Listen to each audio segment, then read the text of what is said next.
ஆளும் கட்சியான திமுகக்கு தமிழக வெற்றி கழகத்தோட தலைவர் தளபதி அதிர்ச்சி மேல அதிர்ச்சி கொடுத்துக்கிட்டு இருக்காரு. அந்த வகையில இப்போ ஒரு அதிர்ச்சி கொடுத்திருக்காரு நம்ம தளபதி. அது என்ன அப்படிங்கறத பத்தி இந்த வீடியோல டீடைலா பார்க்கலாம். தளபதி இப்போ ஜனநாயகன் படப்பிடிப்பை முடிச்சிட்டு முழு நேர அரசியல்வாதியா செயல்பட ஆரம்பிச்சிருக்காரு. மாணவர்களுக்கு விருது வழங்கும் நிகழ்ச்சியை 4 கட்டங்களா பிரிச்சு இப்ப நடத்திக்கிட்டு இருக்காரு. இதுவரைக்கும் இந்த நிகழ்ச்சி 3 கட்டங்கள் நடந்து முடிஞ்சிருக்கு. கடைசி கட்டமான 4ஆம் கட்ட விழா நாளைக்கு நடக்க இருக்கு.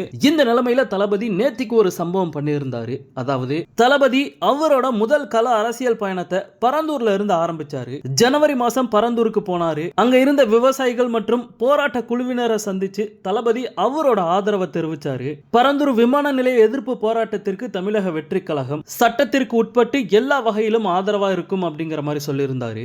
இந்த நிலைமையில நேத்து தமிழக வெற்றி கழகத்தோட அலுவலகத்துக்கு பரந்தூர் போராட்ட குழு தலைவர் சுப்பிரமணி மற்றும் விவசாயிகளை நேரில் வர வச்சு தளபதி சந்திச்சு பேசியிருக்காரு. பரந்தூர் போராட்ட குழுவை மட்டும் இல்ல, ஜாக்டோ ஜியோ அமைப்பை சேர்ந்த 12 பேர் கொண்ட குழுவையும் தளபதி சந்திச்சு மனு வாங்கியிருக்காரு. சோ 2 போராட்ட குழுவையும் தளபதி சந்திச்சது திமுக அரசுக்கு மிகப்பெரிய ஒரு தலைவலியை ஏற்படுத்தியிருக்கு. ஏன்னா திமுக அரசுக்கு எதிரான போராட்டங்களை தளபதி ஒருங்கிணைக்கிறாரு அப்படிங்கிற மாதிரி சொல்லப்படுது. இந்த போராட்டங்களுக்கு ஆளும் திமுக அரசு தீர்வு கொடுக்கல அப்படின்னா பெரிய அளவுல போராட்டங்கள் வெடிக்கிறதுக்கு வாய்ப்பு இருக்கு. அதாவது தளபதி அந்த போராட்ட குழுவை சந்திச்சு என்ன சொல்லியிருக்காரு அப்படின்னா, உங்களுக்கு ஆதரவா தமிழக வெற்றி கழகம் துணை நிற்கும் அப்படிங்கிற மாதிரி சொல்லியிருக்காரு. சோ இந்த போராட்டங்களுக்கு நல்ல தீர்வு கிடைக்கல அப்படின்னா தளபதியே களத்துல இறங்கி போராட்டத்துல கலந்துக்கிறதுக்கு வாய்ப்பு இருக்கு அப்படிங்கிற மாதிரி சொல்லப்படுது. கொஞ்சம் யோசிச்சு பாருங்க, தளபதி ரோட்ல இறங்கி போராட ஆரம்பிச்சாரு அப்படின்னா மறுபடியும் ஜல்லிக்கட்டு மாதிரியான மிகப்பெரிய ஒரு போராட்டத்தை இந்த அரசாங்கம் பார்க்கக்கூடிய ஒரு சூழல் ஏற்படும். ஓகே நண்பா, தேர்தல் நெருங்க நெருங்க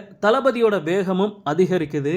இத பத்தி உங்களுடைய கருத்து என்ன அப்படிங்கறத கமெண்ட்ல சொல்லுங்க. தளபதியோட எல்லா அப்டேட்டையுமே மிஸ் பண்ணாம பார்க்க நம்ம சேனலை சப்ஸ்கிரைப் பண்ணி சப்போர்ட் பண்ணுங்க.